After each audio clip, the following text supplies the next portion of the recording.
మీరు ఫేస్కి మాత్రము సెపరేట్ మాయిశ్చరైజర్స్ మాత్రమే వాడండి.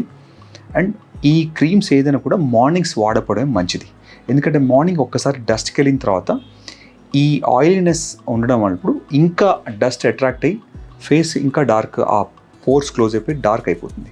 అందుకనే మార్నింగ్స్ మాత్రము ఖచ్చితంగా సన్ ప్రొటెక్షన్ వాడి ఇలాంటి మాయిశ్చరైజర్స్ ఏదైనా కూడా, అది కూడా లైట్ మాయిశ్చరైజర్స్ నైట్ కనుక వాడితే మీకు ఈ డార్క్నెస్ రాదు. బాడీ మాయిశ్చరైజర్స్తోని ఎప్పుడన్నా అకేషనల్గా 1 or 2 times పర్లేదు, కానీ యాజ్ ఎ హ్యాబిట్ ఫేస్కి వాడకపోవడం మంచిది. ఇది ఇలా వాడి డార్క్ అయిపోయింది అయినా నాకు అది కరెక్ట్ అవ్వట్లేదు అంటే probably you might require doctors help here. కొన్నిసార్లు మనం లేజర్ టోనింగ్ వల్ల కానీ, లేదంటే లైట్ కొంచెం పీల్స్ అట్లా చేసి ఆ పై డెడ్ లేయర్ ఎక్స్ఫోలియేట్ అయితే మళ్ళీ మీ ఓల్డ్ న్యూ స్కిన్, అంటే మీ ఓల్డ్ ఏదైతే పాత స్కిన్ ఉందో బ్రైటర్ స్కిన్, అది మళ్ళీ మనకు బయటకు వస్తుంది. దీంతోపాటు హైడ్రేషన్ ఈజ్ వెరీ ఇంపార్టెంట్.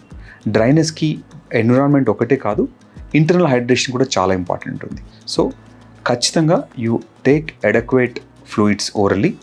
దాంతోపాటు మీరు కనుక ఈ థిన్ మాయిశ్చరైజర్స్ కనుక వాడుకుంటే ఈ వింటర్లో స్కిన్ డార్క్ అవ్వకుండా మీరు కాపాడుకోగలుగుతారు.